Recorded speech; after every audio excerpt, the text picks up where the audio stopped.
Bonjour à toutes, bonjour à tous et bienvenue dans ce nouvel épisode du podcast Bébé et Confidence. Je suis Manon, je suis l'autrice de ce podcast, je suis aussi coach en sommeil et doula. Et aujourd'hui, on va se parler de Noël. Plus précisément, on va se parler du mode survie rapport au sommeil. Pourquoi ? C'est un peu de circonstance. À l'heure où j'enregistre ce podcast, on est le 7 décembre et on sent l'excitation monter, on sent l'effervescence, les cadeaux, on planifie, on reçoit ou alors on voyage. Qu'on joue à domicile avec du monde à la maison ou qu'on sorte jouer à l'extérieur, les habitudes sont perturbées. Ça, c'est quasiment une certitude.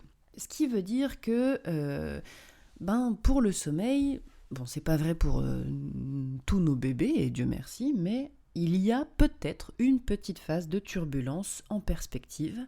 Et là non plus, nous on n'est pas tous et toutes égaux et égales par rapport à ça, et ça vous angoisse peut-être plus ou moins.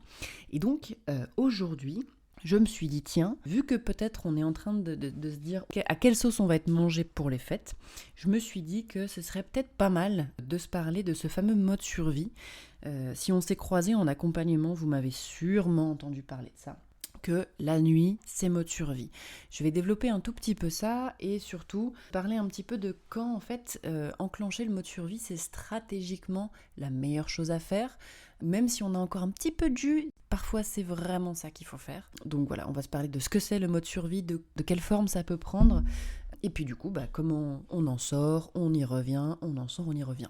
Alors, je me dis que pour une bête question de contextualisation, je vais vous parler des fois où j'ai dû moi-même plonger avec plus ou moins d'enthousiasme et de volonté dans ce fameux mode survie. Un premier cas de figure assez évident, c'est quand on a un petit bébé avec des problématiques de santé, de type RGO, de type peu importe, mais qu'il y a un inconfort, une douleur, où là c'est très évident que un petit chat va pas très bien, donc c'est difficile de s'endormir, c'est surtout difficile de se maintenir endormi. Et donc, on a la cause, mais on n'a pas de solution. Et typiquement, mon deuxième enfant a eu une candidose intestinale qui a été soignée à ses 11 mois, quand moi je l'avais détectée à ses 2 mois. Donc ça a fait un gros gap de 9 mois de traversée du désert, on va pas se mentir, j'étais pas fraîche. Et à l'époque, donc je vivais en Allemagne, et mon ex-conjoint travaillait beaucoup, mais il y avait quand même des fois où il était là. Et du coup, une version du mode survie que j'ai traversée, quand on était deux sur le dossier, c'était de se partager en fait la nuit en deux, d'avoir deux systèmes en fait d'astreinte, des gardes très clairement. Parce que, par exemple, à 6 mois, mon petit chat ne dormait pas ailleurs qu'en porte-bébé, même la nuit, parce qu'il avait trop mal au ventre. Et nous, en fait, on commençait la diversification. Et donc, dès qu'on lui donnait, par exemple, une compote, voulant bien faire, la compote étant riche en sucre, pour la candidose, c'est l'enfer. Donc, il hurlait la nuit, c'était compliqué. Et la seule manière qu'on avait de le calmer, c'était de le garder en vertical, ventre contre ventre. Et l'épuisement fait qu'on perd un petit peu de lucidité et on se dit qu'on n'a pas d'autre solution. Mais je me rappelle que, et j'étais déjà coach en sommeil, comme quoi vous voyez, on en était à se partager la nuit et à passer notre moitié de nuit sur le ballon de grossesse avec le petit chat en porte-bébé ou la rigueur dans les bras pour le maintenir endormi. Et du coup, voilà, moi je dormais de 22h à 2-3h. Et après, je récupérais jusqu'à 6-7 heures, quoi. Et j'ai défoncé Netflix, parce que du coup, je regardais Netflix pour me maintenir éveillée, et pour me distraire, en fait, pour sortir un peu, pour déconnecter de mon corps qui était endolori de fatigue et d'épuisement. Et voilà, en fait. Et donc, une version du mode survie, c'est comme ça, de se faire en 50-50 quand c'est possible, en se disant, en fait, comme c'est clairement tout pourri pour tout le monde, qu'il n'y a pas de perspective d'amélioration immédiate, en tout cas, voilà, on partage la difficulté. À défaut de la traiter quand c'est pas possible, au moins on la partage.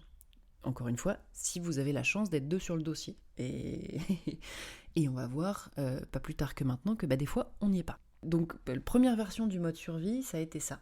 Une deuxième version du mode survie que j'ai traversée, c'est précisément quand le papa de mes enfants et moi, on s'est séparés. Donc, mes enfants avaient 3 ans et demi et 18 mois, quelque chose comme ça, à l'été 2022. Et du coup, avec mon deuxième, donc, qui, on le rappelle, est un mauvais dormeur, hein. Enfin était jusqu'à il n'y a pas plus tard qu'il n'y a pas longtemps du tout, est très mauvais dormeur. Euh, Là, 18 mois, ça commençait à... En tout cas, il pouvait s'endormir dans son lit, ce qui était pour nous historiquement comme une belle victoire, mais il fallait qu'il tienne la main pour s'endormir.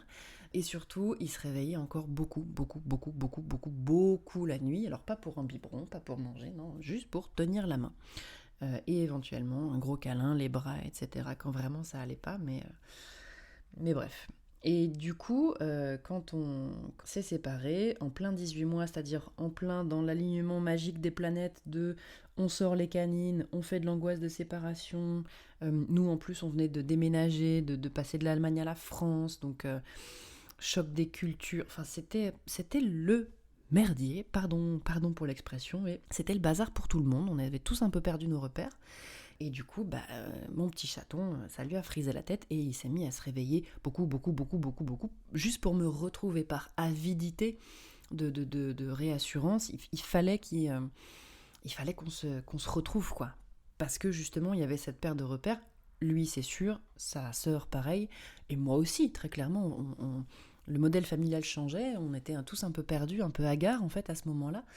Et il fallait qu'on reconstruise quelque chose, mais ça prend du temps. Et donc, à ce moment-là, première strate du mode survie en me disant non, j'ai pas envie de régresser plus que ça, allez, je suis fraîche, on y va, c'est pas grave, on va y arriver. Et donc, je me disais non, tu restes dans ta chambre et quand tu as besoin de moi, je viens, je te donne la main jusqu'à ce que tu te rendormes et je vais me recoucher dans mon lit.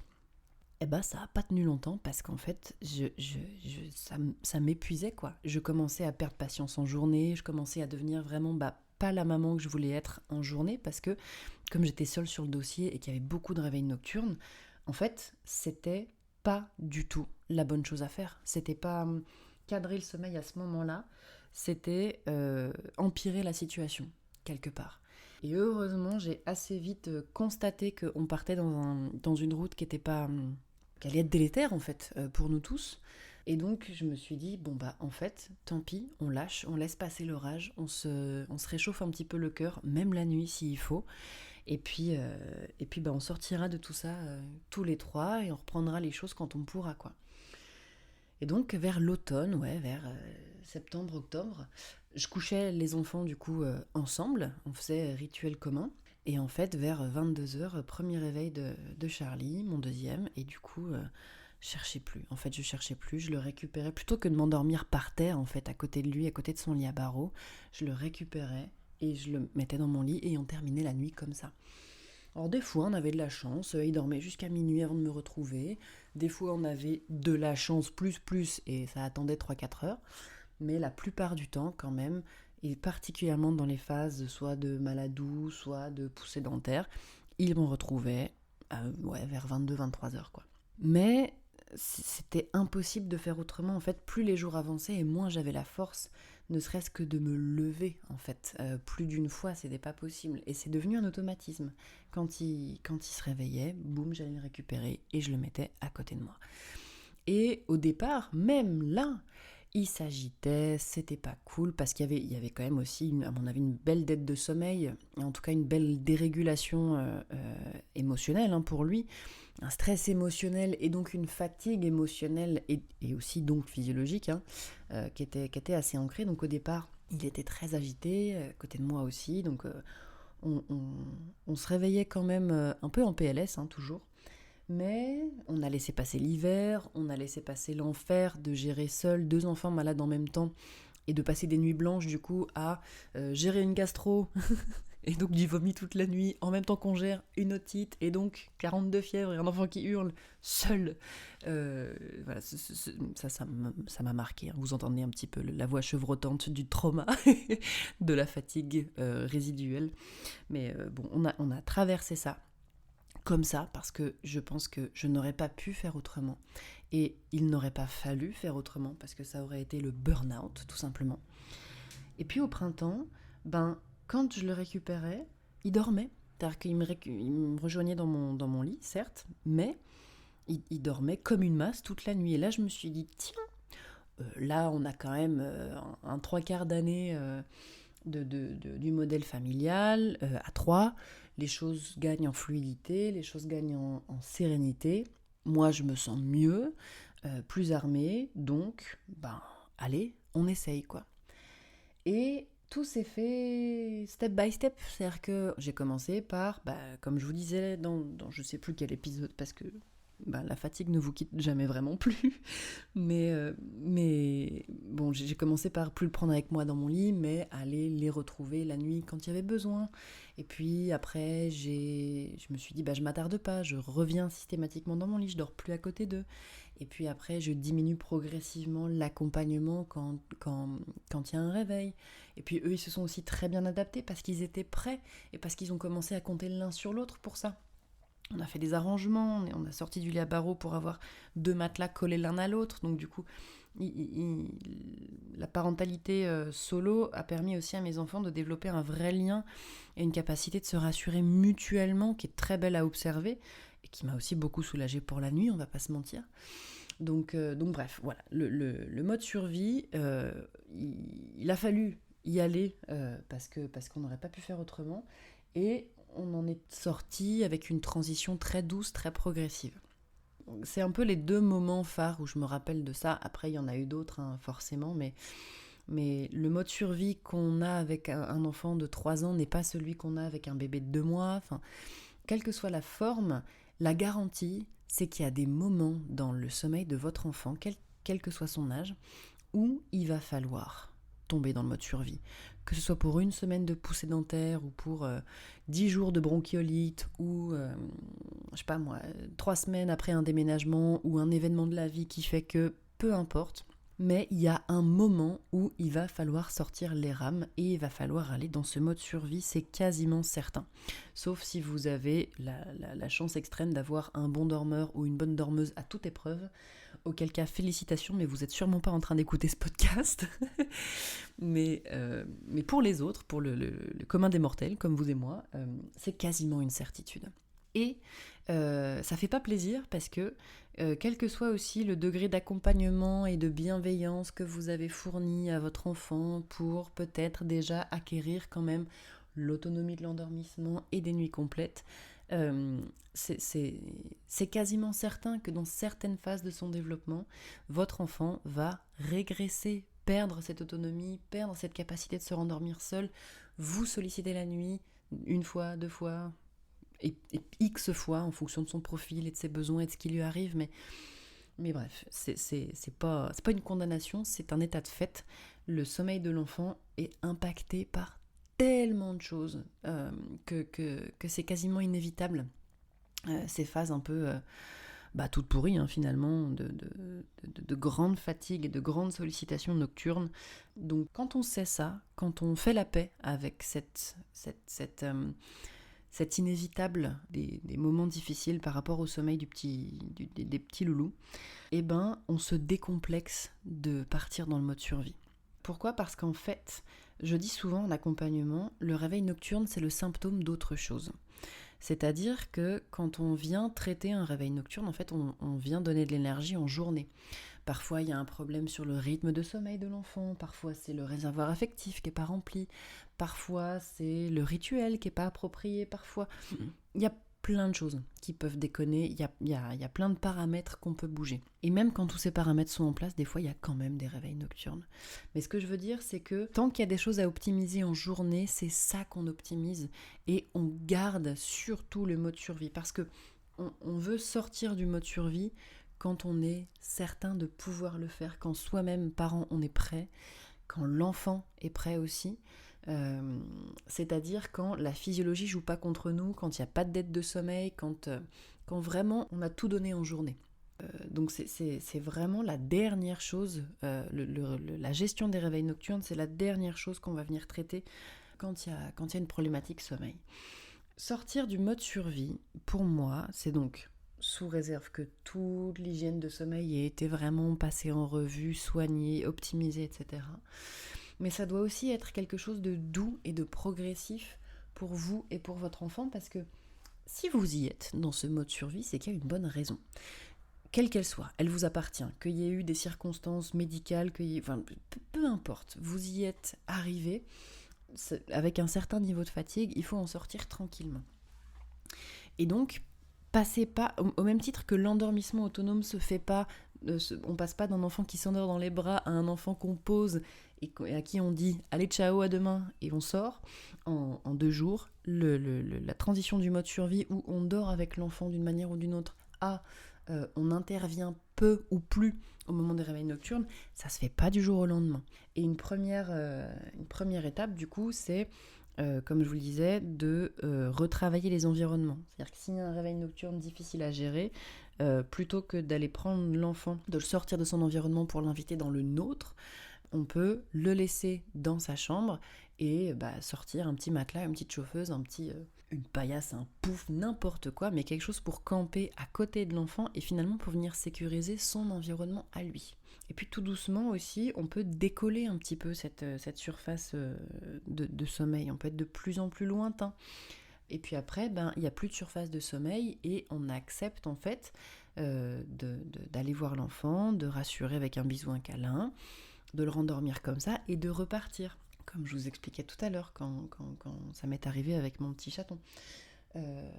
Ça peut être aussi s'astreindre en fait à de moins en moins d'accompagnement. Là où avant on s'allongeait pour dormir avec l'enfant, là on peut le rendormir juste en mettant les mains sur lui, en le sécurisant, en caressant, en accompagnant, en parlant, etc. Et puis après, on fait ça mais pas jusqu'à rendormissement complet, jusqu'à apaisement. Et puis on sort, et si l'enfant rappelle, on y retourne, on resécurise, et puis on ressort. Et puis si à un moment ça bloque, ou si on sent que l'enfant n'est pas prêt, on s'en fout, on revient à l'étape d'avant, on repart sur sa paillasse, c'est pas grave. Le but, c'est vraiment d'y aller le plus tranquillement possible pour que on ne perde pas la sécurité affective qu'on avait permise grâce justement au mode survie. Je rappelle une chose fondamentale, je suis pas obligée de le savoir, mais l'autonomie du sommeil, un enfant qui peut s'endormir et se rendormir tout seul, ça ne se fait que d'un postulat de sérénité. Un enfant qui n'est pas serein, c'est un enfant qui ne peut pas être autonome. Je dis bien autonome. Pour moi, l'autonomie du sommeil, c'est une volonté, c'est une décision de l'enfant. Un enfant qui n'appelle pas, c'est pas forcément un enfant autonome, ça peut être un enfant résigné qui a acquis parce qu'on l'a laissé pleurer, parce que tout ça, qui a acquis la certitude qu'on viendrait pas l'aider. Mais le stress émotionnel, il le ressent, même s'il appelle pas. Non, moi je parle d'autonomie revendiquée, sereine, tranquille, et celle-là, comme je viens de le dire, ne s'acquiert que en partant d'un enfant qui est tranquille. Donc voilà. Une transition douce, hors du mode survie. Et en fait, on va probablement y retourner. Quand vous détectez des signes de dégradation, quand votre enfant surréagit au fait que, typiquement, là, pour Noël, il y a du monde à la maison, il y a l'excitation, il y a les cadeaux, il y a le Père Noël, il y a tout ça, on surréagit aussi à peut-être un changement d'habitude alimentaire, que d'un coup, d'un seul, on mange plus riche, plus sucré, et que ça impacte peut-être un peu négativement le sommeil, quand c'est l'hiver, et que du coup, il y a les maladies de l'hiver et de la collectivité, quand il y a des poussées dentaires, quand on revient dans ce genre de phase un peu de turbulence, tout simplement, et que vous avez déjà fait l'expérience d'aller dans le mode survie et de sortir du mode survie, il y a 2 choix, c'est-à-dire que soit, comme vous en êtes sorti, vous savez que vous pouvez le faire, et du coup, retournez-y de manière très décomplexée, tranquille, parce que vous savez que vous pouvez en sortir, donc faites-vous confiance et faites confiance à votre enfant. Soit ça a été particulièrement relou d'en sortir la première fois et vous n'êtes pas super joyeuse à l'idée d'y retourner, donc peut-être un moyen terme, c'est-à-dire au moins on prend pas l'enfant avec soi dans le lit, mais on revient à aller le voir pour le tranquilliser et éventuellement dormir sur un petit matelas dans sa chambre, mais pas juste à côté, mais on vient pas au degré vraiment survie du mode survie, quoi. Si ça marche pas, y a pas le choix. Il faut qu'on aille on dort ensemble et basta. Et on reviendra aux bonnes habitudes plus tard. Mais c'est vous qui allez moduler les choses. Juste faites les choses en conscience dans la mesure du possible. Il n'y a aucun problème au mode survie. On peut toujours en sortir. On ne crée jamais d'habitude qu'on ne puisse pas modifier par la suite. Donc vraiment, si vous sentez que vous êtes en PLS ou que ça va vous fatiguer ou que vous n'avez pas les reins de gérer les réveils nocturnes, surtout, ne les gérez pas. Repartez sur le mode survie, reposez-vous. Le sommeil de l'enfant n'est jamais que le problème de l'enfant. C'est un système où tous les membres de la famille réagissent, portent les conséquences du dérèglement du sommeil de l'enfant. Donc, faites-vous aussi exister dans l'équation. Et si vous n'avez pas les reins de bercer votre petit chaton ou de rendormir, même si ça prend du temps, votre petit chat à 4 plombes du mat, ne le faites pas et juste dormez avec. Ou faites un système d'astreinte, ou voilà, peu importe. Mais faites-vous grâce, quoi. Choisissez la facilité la nuit par pitié. Être parent, c'est déjà suffisamment compliqué, quoi. Voilà, un petit épisode finalement de déculpabilisation, de décomplexion à l'approche des fêtes, parce que qui dit phase de turbulence en approche, dit on se met pas la pression, quoi, ok ? On se met surtout pas la pression, parce que ça va bien maintenant, on l'a déjà suffisamment de partout. Voilà, une petite note légère finalement pour l'épisode du jour, légère et rapide, j'espère. Je vous retrouve du coup la semaine prochaine pour le nouvel épisode, un nouveau portrait. En tout cas, je vous remercie encore pour tous vos retours qui sont toujours hyper cool, hein, vraiment de plus en plus. Donc merci, n'hésitez pas à m'envoyer un petit mail à l'adresse podcast.bebeetconfidence@gmail.com si vous avez envie de témoigner. Encore une fois, la porte est grande ouverte, donc n'hésitez pas. Et puis on est ensemble hein, toutes les semaines jusqu'à la fin des temps. Non, jusqu'à ce que je puisse plus finalement, mais en tout cas en ce moment, je peux. Donc tout le mois de décembre, un nouvel épisode tous les vendredis à 7h du matin. N'hésitez pas à mettre tout plein d'étoiles là où vous écoutez ce podcast pour l'encourager. Et puis moi je vous dis à la semaine prochaine. Merci tout plein et bon courage pour préparer Noël.